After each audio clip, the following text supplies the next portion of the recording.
किताब सरीर खामा 8वीं जमात के लिए, उसमें नज़्म रब्बे कायनात और मौलाना अल्ताफ़ हुसैन हाली इसके शायर हैं। रब्बे कायनात की तशरीह का सिलसिला अभी जारी है और लेक्चर 1 में हम इसका 2 शायर का तारुफ और 2 अशार जो हैं वो इसकी तशरीह कर चुके हैं। अब हम इसके तीसरे शेर से अपने इस लेक्चर का आगाज़ करते हैं। शेर में पढ़ती हूँ और साथ में आपके सामने तशरीह। रब्बे कायनात का तीसरा शेर है। वो हुक्म तेरे लाखों यहाँ टालते रहे हैं, लेकिन टला न हरगिज़ दिल से ख्याल तेरा। यहाँ पे उन लोगों की तरफ इशारा है कि जो मुनकिर हैं, काफिर हैं, अल्लाह तबारक व तआला की हस्ती पे ईमान नहीं लेके आए, अल्लाह के हुक्म नहीं मानते, वो खुला जो है वो इनकार करते हैं और वो अपने लिए उन्होंने नुकसान किया है, वो अपने लिए घाटे का सौदा है उनके लिए। लेकिन यहाँ पे जो लफ्ज़ है टालने का, तो ये उन लोगों की तरफ भी इशारा है कि जिन्होंने कलमा तो पढ़ा लेकिन मुकम्मल तौर पर उन्होंने जो है वो अपनी ज़िंदगी को इस्लाम पे नहीं ढाला और वो टाल रहे हैं, अहकामात को टाल रहे हैं, अपनी इबादत को टाल रहे हैं। तो जो लोग अल्लाह के हुक्म को, अहकामात को टालते हैं, उनके लिए यहाँ पे इशारा है कि वो बेशक अहकामात टाल दें, लेकिन जब एक दिन पकड़ होगी और अल्लाह तबारक व तआला उनका हिसाब किताब करेगा, तो फिर वो कहाँ और कैसे बच सकेंगे, वो वक्त कैसे टालेंगे। तो ये ख्याल जो है, अल्लाह का डर, अल्लाह का खौफ जो है, वो ख्याल उनके दिलों से हरगिज़ नहीं टलेगा, बेशक वो अहकामात को टाल दें। अगला शेर हम देखते हैं। फंदे से तेरे क्यों कर जाए निकल के कोई, फैला हुआ है हर सू आलम में जाल तेरा। यहाँ पे अल्लाह तबारक व तआला की बनाई हुई ये तमाम कायनात की तरफ इशारा है कि अल्लाह ताला ने जो चीज़ें सजाई हैं, जो कायनात बनाई है, दुनिया बनाई है, दुनिया फैलाई है, ज़मीन हमारे लिए, हमारा कदम जो है वो ज़मीन पे रहे या हम अगर हवा में हैं तो हमारे सर पे आसमान हो। तो क्या इस ज़मीन और आसमान की जो कैद है, इससे हम बाहर निकल सकते हैं? हमारे अख्तियार में है कि ज़मीन और आसमान की हुदूद से बाहर निकल के हम कहीं और किसी और तीसरी जगह पे चले जाएं? तो जवाब आता है नहीं, हम नहीं जा सकते, क्योंकि हमारे इख्तियार में नहीं है, हमारी हस्ती ही कुछ नहीं है, अल्लाह की बुजुर्गी और बड़ाई के आगे हम कुछ नहीं है। अल्लाह तबारक व तआला ने ये जो चीज़ें हमें सजाई हैं, हमें यहाँ महदूद किया हुआ है, हमें जहाँ महदूद किया हुआ है हम वहीं पे ही हैं। हमारा इख्तियार ही नहीं है कि हम इससे आगे जा सकें, जब तक कि अल्लाह की मर्जी ना हो। तो ये अल्लाह की मर्जी है और ये अल्लाह की कुदरत है कि हम उसके बनाई हुई जो ये ज़मीन और आसमान की हुदूद है, हम इसके बाहर नहीं जा सकते। अगला शेर देखिए। उनकी नज़र में शौकत जचती नहीं किसी की, आंखों में बस रहा है जिनकी जलाल तेरा। यहाँ पे उन लोगों की तरफ इशारा है, उन अल्लाह वालों की तरफ इशारा है कि जो अल्लाह की हस्ती को, जो अल्लाह की बुजुर्गी को, बड़ाई को पहचान गए हैं और वो जो है वो इस चीज़ का एतराफ़ करते हैं कि जो कुछ भी ज़ात है दुनिया में, जो भी है वो अल्लाह ही की ज़ात है, अल्लाह ही की बड़ाई और बुजुर्गी है। तो यहाँ पे ये इकरार करना कि किसी का शौकत मतलब रोब और दबदबा, फिर दुनिया में किसी का रोब और दबदबा नहीं रहता कि वो इस चीज़ को जो है वो अपने आगे किसी को बड़ा समझे, जबकि अल्लाह तबारक व तआला की ज़ात जो है वो सबसे बड़ी है। तो फिर दुनिया की क्या हैसियत है? जिसने अल्लाह की बुजुर्गी और बड़ाई को पहचान लिया, उसके सामने दुनिया की कोई हैसियत नहीं रह जाती। दुनिया उसके सामने एक हकीर सी मालूम होती है अगर किसी ने अल्लाह तबारक व तआला की हस्ती को, ज़ात को पहचान लिया, उसकी बड़ाई और बुजुर्गी उसके सामने आ गई, तो फिर किसी की कोई हैसियत नहीं रह जाती। दिल हो के जान तुझसे क्यों कर अजीज रखिए, दिल है सो चीज़ तेरी, जहाँ है सो माल तेरा। अब यहाँ पे जो बात हो रही है वो हो रही है अल्लाह तबारक व तआला की दी हुई इस ज़िंदगी की, कि अल्लाह तबारक व तआला ने इंसान को जो ज़िंदगी अता की है, वो ज़िंदगी उसी की ही अता है और उसी की ही अमानत है। अब अल्लाह तबारक व तआला ने अगर ये बात कही कि मेरी इबादत करो, मेरी बंदगी करो और मुझे मेरी बुजुर्गी और बड़ाई का एतराफ़ करो, तो फिर ये अल्लाह ही की दी हुई ज़िंदगी है, ये अल्लाह ही की दी हुई जान है, तो फिर हम उसके ऊपर अपनी जान क्यों ना वार दें, क्यों ना हम उसके ऊपर सदके हो जाएं।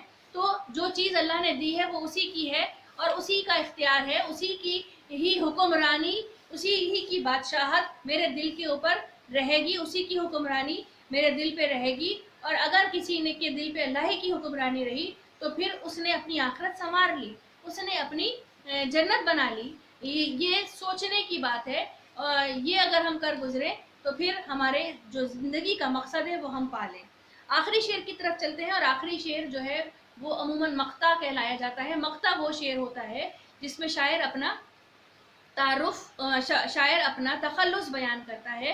तो तखल्लुस वो होता है, वो मुख्तसर नाम होता है जो शायर जो है वो शेर कहते हुए अपना वो मुख्तसर नाम इस्तेमाल करते हैं। जैसे ख्वाजा अल्ताफ़ हुसैन हाली जो हैं, इन्होंने हाली मुख्तसर नाम है इनका, हाली अपना तखल्लुस रखा हुआ है और वो यहाँ पे इस्तेमाल कर रहे हैं।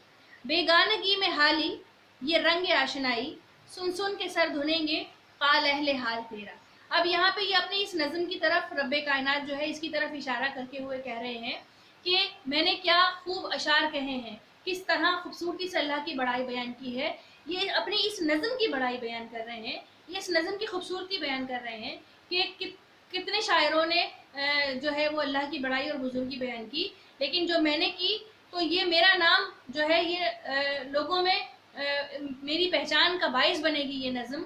वो लोग भी जो हाली को नहीं जानते, बेगानगी में हाली यानी जो हाली को नहीं जानते, ये रंग आशनाई, ये जो नज़म है वो आशनाई पैदा कराएगी, वो पहचान कराएगी, मेरी पहचान कराएगी कि जब लोग ये नज़म सुनेंगे तो सर धुनेंगे, वो इसको पसंद करेंगे, वो मेरी इस नज़म के एक एक अशार से जो है वो मुत्तफ़िक़ होंगे, वो पसंद करेंगे इस नज़म को। तो जब लोगों के बीच में काल जो है वो गुफ्तगू और मुबाहिसे को कहते हैं, लोगों के बीच में बातें होंगी, मेरी इस नज़म को तबसरा किया जाएगा, मेरी इस नज़म पे तबसरा होगा, लोग मेरी इस नज़म से फैज़ उठाएंगे और फिर जब इस नज़म के अशार पढ़े जाएंगे तो फिर वहाँ पे मेरा नाम भी पुकारा जाएगा, मेरा नाम भी पहचाना जाएगा। यहाँ पे हमारी नज़म रब्बे कायनात शायर हैं ख्वाजा अल्ताफ़ हुसैन हाली, ये इसकी तशरीह मुकम्मल होती है, लेकिन क्योंकि तुलबा जो हैं वो 8वीं जमात के हैं, तो 8वीं जमात के तुलबा को एक एक शेर की तशरीह करने के साथ साथ जो सवालात होते हैं, मशक़ी सवालात होते हैं, उनके जवाबात भी तहरीर करने होते हैं। तो मैं आपको तरीका बताऊं कि किस तरह से आपने अपनी कॉपी में काम करना है। आपने सबसे पहले जो है वो एक शायर का तारुफ मुख्तसर सा लिख के, उसके बाद आपने एक एक नज़म के एक एक शेर को लिखिए और उसकी तशरीह बताए गए तरीके के मुताबिक शायर का हवाला हेडिंग लिखिए और शायर का मुख्तसर तारुफ, मुश्किल अल्फाज के मायने और तशरीह, ये आपने करना है।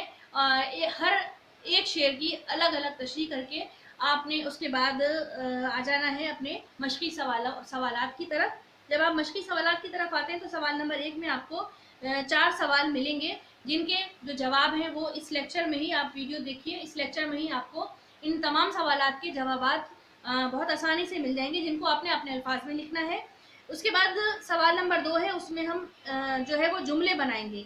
इस सवाल की तरफ मैं अभी दोबारा आती हूँ। सवाल नंबर 3 आप देखिए, अपने पसंद का कोई अच्छा सा शेर नज़म में से ही जो शेर आपको सबसे अच्छा लगा है वो लिखिए। उसके बाद सवाल नंबर 4 है कि अशार को नस्र में तब्दील कीजिए, यानी कि रदीफ़ और काफ़िये की पाबंदी से आज़ाद कर दीजिए।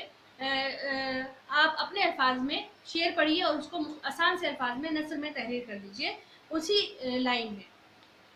सवाल नंबर 2 जो मैं आपसे कह रही थी कि मैं दोबारा आती हूँ, इस सवाल को आपने जुमले बनाने हैं, नीचे जो अल्फाज दिए गए हैं इनके जुमले बनाइए और अपनी कॉपी में तहरीर कीजिए। लेकिन हम साथ साथ एक एक्टिविटी भी करते हैं कि आपने नीचे कमेंट बॉक्स में ये जो अल्फाज हैं इनके जुमले बना के आप नीचे कमेंट बॉक्स में लिखिए, ताकि आपके जो जुमलों का मयार है वो हम अच्छी तरह से उनको परख सकें और दूसरे तलबा भी आपके जुमलों से फ़ैज़ उठा सकें और देख सकें कि आपने कितने मयार के जुमले बनाए हैं। अच्छा, पहला जुमला है कामिल, दूसरा है रोबो जलाल। कामिल का मतलब मुकम्मल होता है, रोबो जलाल किसी का दबदबा, बुजुर्गी, बड़ाई। सकता मुकम्मल तौर पर खामोशी छा जाना, तारी हो जाना। शौकत जो है वो दबदबा, किसी की शान, किसी की बड़ाई। बेगानगी यानी नावाकफियत, किसी को पहचानना नहीं, हर सू चारों तरफ, ये इनके मायने हैं। लेकिन आपको अल्फाज के जुमले बनाने हैं, मायने आपकी आसानी के लिए दिए गए हैं। अब आपने एक्टिविटी अपनी स्टार्ट कर देनी है। ये जो आपकी जुमलों की एक्टिविटी है, आपने कमेंट बॉक्स में अपनी पसंद के जुमले जितने भी आप चाहें आप यहाँ पे तहरीर कीजिए, ताकि इन जुमलों को परखा जाए।